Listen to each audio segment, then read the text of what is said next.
This bulletin is sponsored by a diagnostic center. नमस्कार, मैं हूं जयश्री नागदा और आप देख रहे हैं सीबीसी न्यूज राजस्थान का प्राइम टाइम बुलेटिन। खबरों में जाने से पहले एक नजर आज की न्यूज हेडलाइंस पर। हिंदुआ सूरज महाराणा प्रताप के जयकारों से गूंजा शहर, धूमधाम से मनी जयंती। मानसिक बीमार को तस्कर बताना पड़ा महंगा, कानून थानाधिकारी घेवरचंद पर गिरी गाज, एसपी ने किया लाइन हाईजैक। जोधपुर पुलिस की शर्मनाक करतूत, शव को कचरा गाड़ी में हॉस्पिटल लाई पुलिस। अब नहीं मिलने वाली बियर, प्रदेश में बियर का संकट, 2 नामी ब्रांड की सप्लाई कर पड़ाई। कैसे बिजोलिया की राजकुमारी बन गई महाराणा प्रताप की दुल्हनिया। और अब खबरें विस्तार से। प्रदेश भर में वीर शिरोमणि महाराणा प्रताप की जयंती गुरुवार को धूमधाम के साथ मनाई जा रही है। इस मौके पर मेवाड़ के पूर्व राजघराने के सदस्य लक्षराज सिंह मेवाड़ ने भी सुबह मोती मंगरी स्थित महाराणा प्रताप की प्रतिमा पर पुष्पांजलि अर्पित कर उन्हें नमन किया।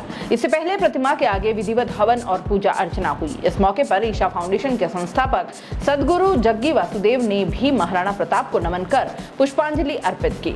मेवाड़ क्षेत्रीय महासभा सहित सर्व समाज के कई संगठनों के सदस्यों के साथ ही जिला कलेक्टर ताराचंद मीना ने भी मोती मंगरी स्थित प्रतिमा पर पुष्पांजलि अर्पित की। इसके बाद सर्व समाज की ओर से शहर में विशाल वाहन रैली निकाली गई। यह रैली शहर के चेतक सर्कल से शुरू होकर हाथीपोल होते हुए दिल्ली गेट के बाद नगर निगम पहुंची। भाजपा प्रदेश अध्यक्ष सतीश पूनिया, नेता प्रतिपक्ष गुलाब चंद कटारिया दोपहर बाद गोगुंदा में महाराणा प्रताप की राज तिलक स्थली पहुंचे। महान वीर योद्धा महाराणा प्रताप की जयंती समारोह में शामिल होंगे और इस दौरान भाजपा कार्यकर्ता और पदाधिकारी भी मौजूद रहे। इसके बाद पूनिया ने शाम 4 बजे उदयपुर शहर भाजपा कार्यालय में प्रेस कॉन्फ्रेंस की। प्रताप गौरव केंद्र में महाराणा प्रताप की 57 फीट ऊंची प्रतिमा का दुग्धाभिषेक किया गया। वहीं शाम को 6 बजे कार्यक्रम हुआ। जयंती समारोह एवं स्वराज गौरव यात्रा का समापन समारोह में केंद्रीय मंत्री गजेंद्र सिंह शेखावत, केंद्रीय मंत्री अर्जुन मेघवाल भी मौजूद रहे। महाराणा प्रताप की जयंती पर मुख्यमंत्री अशोक गहलोत ने प्रदेशवासियों को शुभकामनाएं दी है। उन्होंने ओजस्वी शासक की गौरव गाथा का बखान किया है और उनके त्याग भरे जीवन से प्रेरणा लेने की अपील की है। सीएम ने लिखा है, वीर शिरोमणि महाराणा प्रताप ने स्वाभिमान और मातृभूमि की रक्षा के लिए सुखों का त्याग कर अरावली की पहाड़ियों और दुर्गम वनों में अपना जीवन व्यतीत किया। उन्होंने अत्यंत विकट परिस्थितियों में भी हार नहीं मानी और मातृभूमि की भक्ति का प्रतिमान बनाया। उदयपुर जिले के कानोड़ थाना क्षेत्र में मानसिक बीमार को अफीम तस्करी का आरोपी बनाने वाले थानाधिकारी को पद से हटाकर पुलिस ने लाइन भेज दिया है। इस मामले में पिछले दिनों जनता सेना के पदाधिकारियों ने थाने का घेराव किया।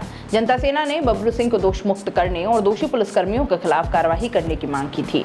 वल्लभनगर डीएसपी रविंद्र प्रताप सिंह ने मामले की निष्पक्ष जांच करने और दोषियों के खिलाफ कार्रवाई करने के आश्वासन के बाद घेराव खत्म हुआ। जिला पुलिस अधीक्षक मनोज कुमार ने एक आदेश जारी कर थानाधिकारी घेवरचंद को हटाकर लाइन में भेज दिया।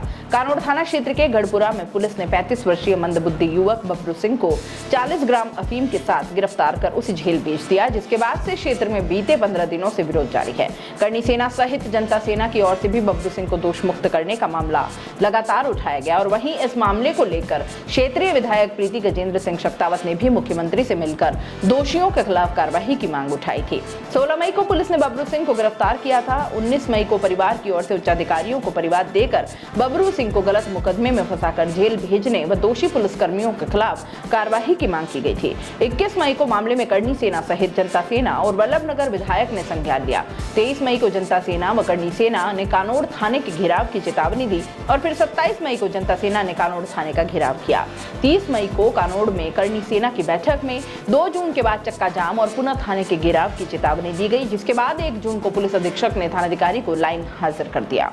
एक और मध्य प्रदेश और दूसरी तरफ बूंदी जिले की सीमा से सटे बिचौलिया नगर में किसी समय महाराणा प्रताप की बारात का स्वागत हुआ था। गढ़ पैलेस के सूरजपोल के ऐतिहासिक दरवाजे पर दूल्हा बने प्रताप ने तोरण मारकर पवार वंश की राजकुमारी अजबदे से विवाह रचाया।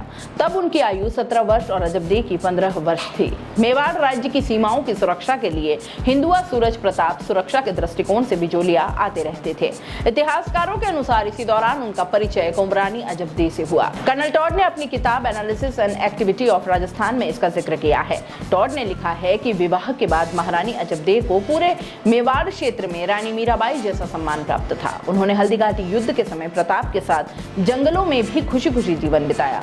बाद में उनके बेटे महाराणा अमर सिंह ने मेवाड़ का राज्य संभाला। वर्तमान में गढ़ पैलेस के पुराने महल का एक हिस्सा अभी भी यहाँ के पूर्व शासक राम रख पवार की बेटी अजबदे के नाम से जाना जाता है, जहाँ रानी अजबदे ने अपना बचपन बिताया। आज महाराणा प्रताप के जन्म दिवस पर बिचौलिया सहित सहित संपूर्ण भारत देश में हिंदुआ सूरज का जन्मदिन धूमधाम से मनाया जा रहा है।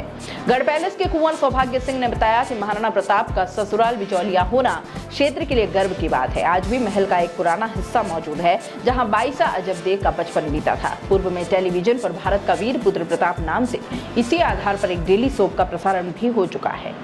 जोधपुर पुलिस का अमानवीय चेहरा सामने आया है। यहाँ बुधवार को एक युवक की बस की चपेट में आकर मौत हो गई। उसकी शिनाख्त नहीं हो पाई, लेकिन पुलिस इंसानियत भूल गई और शव को कचरा गाड़ी में रखकर हॉस्पिटल ले आई।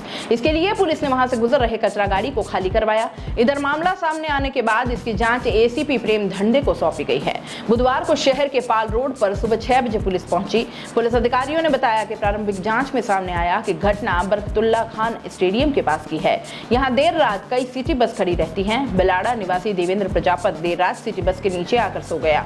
बुधवार सुबह जब ड्राइवर आया तो वह बस लेकर रवाना हो गया। उसे पता नहीं था कि टायर के बीच युवक सो रहा है। इस हादसे में उसकी मौके पर ही मौत हो गई। वह मजदूरी करता था। मौके पर लोगों ने शव देखा तो पुलिस को सूचना दी। पुलिस ने एम्बुलेंस की व्यवस्था किए बिना ही वहां खड़ी कचरा गाड़ी को बुलाया और उसी में शव डालकर मथुरा दास हॉस्पिटल ले पहुंचे। इधर पुलिस पहले टालती रही, लेकिन सीसीटीवी फुटेज सामने आने के बाद इस मामले में जांच बिठाई गई है। उधर मानवाधिकार आयोग के अध्यक्ष जस्टिस गोपाल कृष्ण व्यास ने कलेक्टर और पुलिस कमिश्नर को नोटिस जारी कर 15 दिन में रिपोर्ट देने को कहा है। कचरा गाड़ी हॉस्पिटल पहुंची तो लोग बेहरान हो गए। उसमें से एक शव को उतारते हुए किसी ने वीडियो बना लिया। पुलिस ने इस वीडियो को कई ग्रुप से डिलीट करवाया। तब तक कई जगह ये शेयर हो चुका था। मामले की जांच कर रहे एसीपी धंडे ने कहा कि मामला जानकारी में आ चुका है। शव को कचरा गाड़ी में ले जाने के मामले की जांच करवाई जाएगी। मृतक के परिजनों के बारे में भी जानकारी जुटाई जा रही है। प्रदेश में बियर का संकट खड़ा हो गया है। दो नामी कंपनियां गर्मी के कारण बड़ी मांग को पूरा नहीं कर पा रही हैं। कुछ ब्रांड की सप्लाई में आई कमी ने दुकानदारों के समीकरण गड़बड़ा कर रख दिए हैं। राज्य सरकार के डिपो से अब बियर की राशनिंग की जा रही है। लोग इन कंपनियों के ब्रांड की बियर की मांग करते हैं और दुकानदार दूसरा ब्रांड थमा रहे हैं। दुकानदारों का ये कहना है कि मार्च माह से ही बियर का संकट खड़ा हो गया। वहीं आबकारी विभाग का कहना है कि कुछ कंपनियों के ब्रांड की ही कमी है। अन्य ब्रांड की बियर पर्याप्त मात्रा में उपलब्ध है। शराब विक्रेताओं का कहना है कि हमें अपनी मांग के अनुसार बियर नहीं मिल पा रही। ग्राहक जिस ब्रांड की ज्यादा मांग करते हैं हमें उनको रखना पड़ता है, लेकिन कंपनियां पर्याप्त बियर भेज नहीं रही। ऐसे में हमें अन्य कम लोकप्रिय ब्रांड पकड़ा दिए जाते हैं। इन ब्रांड की बियर को कोई खरीदना पसंद नहीं करता। एक शराब विक्रेता ने बताया कि मार्च से पहले किसी भी ब्रांड की जितनी चाहे बियर उठा सकते थे, लेकिन अब राशनिंग की जा रही है। ऐसे में हमारे सामने दुकान खरीदते समय दी गई गारंटी की बिक्री करना संभव नहीं हो पा रहा है। इसका खामियाजा सीधे तौर पर हमें भुगतना पड़ रहा है। जिला आबकारी अधिकारी अंजुम ताहिर ने स्वीकार किया कि बियर की इन दिनों सप्लाई कम आ रही है। मांग के अनुसार दुकानदारों को बियर नहीं मिल पा रही है। ऐसा सिर्फ जोधपुर में ही नहीं बल्कि पूरे प्रदेश में हो रहा है। दो ब्रांड की मांग अधिक रहती है और दोनों की कंपनियां मांग के अनुरूप बियर उपलब्ध करवा नहीं पा रही है। वहीं जोधपुर के कूड़ी स्थित शराब वितरण केंद्र के प्रभारी मुकेश बोराना का कहना है कि हमारा पूरा प्रयास रहता है कि दोनों ब्रांड की कुल उपलब्ध बियर को दुकानदारों में समान रूप से उनकी दुकान की रेट के आधार पर वितरित की जाए। इसके लिए राशनिंग करनी पड़ रही है। अभी यह कहना मुश्किल है कि बियर के इन दिनों ब्रांड की किल्लत कितने दिन तक रहेगी। उन्होंने कहा दूसरी ब्रांड की बियर उपलब्ध है। बोराना ने दावा किया कि गत वर्ष की अपेक्षा अप्रैल माह में शराब की 50% अधिक बिक्री रही। वहीं सूत्रों का यह कहना है कि राज्य सरकार ने एक नामी ब्रांड की कंपनी से समझौता कर लिया है। वह प्रति माह अतिरिक्त बियर उपलब्ध करवाएगी। 5 से 7 दिन में इस समझौते के आधार पर बियर आना भी शुरू हो जाएगी। इसके बाद स्थिति में कुछ सुधार होने के आसार हैं। पंजाबी सिंगर सिद्धू मूसेवाला की हत्या के बाद बॉलीवुड सिंगर मीका सिंह की सिक्योरिटी बढ़ा दी गई है। जोधपुर में इन दिनों द उम्मीद होटल में मीका सिंह के स्वयंवर की शूटिंग चल रही है। मीका की सुरक्षा में 3 लेयर सिक्योरिटी तैनात की गई है। यहां तक कि मेटल डिटेक्टर से हर कार और सामान की जांच हो रही है। दरअसल सिद्धू मूसेवाला की हत्या के बाद सिंगर मीका सिंह ने लॉरेंस ग्रुप की एक पोस्ट शेयर करते हुए ऐसे फेसबुक पेज को बैन करने की मांग की थी और इसके बाद से जोधपुर पुलिस ने मीका सिंह की सिक्योरिटी भी बढ़ा दी। सिक्योरिटी को देखते हुए गेट से लेकर स्टेज तक पुलिस का पहरा है। यहां तक कि शूटिंग स्पॉट और होटल की ड्रोन से निगरानी भी रखी जा रही है। मीका के पर्सनल बॉडीगार्ड के अलावा होटल की सिक्योरिटी समेत 20 गार्ड तैनात किए गए हैं। गौरतलब है कि बनाड़ स्थित होटल में स्वयंवर मीका दी वोटी की शूटिंग चल रही है। 7 जून तक ये शूटिंग चलेगी। तब तक यहां पुलिस की सुरक्षा व्यवस्था चाक चौबंद रहेगी। मीका की सिक्योरिटी को देखते हुए होटल में एंट्री पूरी तरह से बंद कर दी गई है। शूटिंग से जुड़े क्रू मेंबर को एंट्री पास बनाए गए हैं। होटल में मीका के साथ अन्य कलाकार भी मौजूद हैं। इस शो में 12 कंटेस्टेंट्स हिस्सा ले रही हैं। 9 जून से ये रियलिटी शो ऑन एयर होगा। प्राइम टाइम बुलेटिन में इतना ही। दीजिए इजाजत। नमस्कार। This bulletin is sponsored by Earth Diagnostic Center. दोस्तों, सीबीसी न्यूज आपके सहयोग से लगातार बढ़ता जा रहा है। स्वतंत्र पत्रकारिता का सहयोग करने के लिए आपका धन्यवाद। सबसे पहले तो जिन लोगों ने हमारे चैनल को सब्सक्राइब नहीं किया है, तो पहले सब्सक्राइब करें, जिसका कोई शुल्क नहीं लगता और बड़ा आसान है। बस नीचे दिख रहे लाल सब्सक्राइब के बटन को दबाना है और पास में दिख रहे बेल आइकन को भी दबाना है, ताकि आपको अपने सीबीसी न्यूज के हर अपडेट्स मिल सके। हमारे इंस्टाग्राम पेज और फेसबुक पेज को भी लाइक करें, फॉलो करें, वहां पर भी आपको मिलती है तरह तरह के अपडेट्स। हम पूरे राजस्थान से आपके लिए लाते हैं वो खास खबरें जो आपके लिए जरूरी है, और वो भी पूरी बेबाकी के साथ। पत्रकारिता के इस मुश्किल दौर में आपकी आवाज जिम्मेदारों तक पहुंचाना ही हमारा लक्ष्य है, और ये आपके सहयोग के बिना संभव नहीं है। हमारा सहयोग करें, स्वतंत्र पत्रकारिता में अपना योगदान दें और ज्वाइन बटन पर जाकर सदस्यता लें, चाहे सबसे छोटी सहायता के रूप में ही क्यों ना हो। जनता की बेबाक आवाज बने रहें, उसके लिए सहयोग आपको ही करना है। सब्सक्राइब करिए और ज्वाइन बटन पर क्लिक कर सदस्यता ग्रहण कीजिए।